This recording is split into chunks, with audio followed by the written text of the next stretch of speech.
passarinhos enfeitam os jardins e as florestas, são iguais às melodias, vivem na alma dos poetas. Qualquer tipo de canção, sertanejo ou popular, serve de inspiração.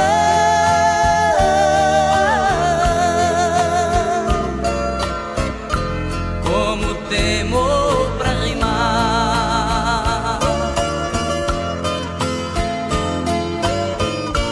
o construtor da floresta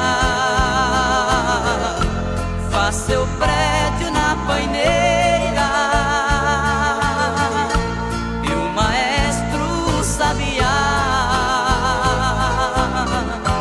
faz seu show na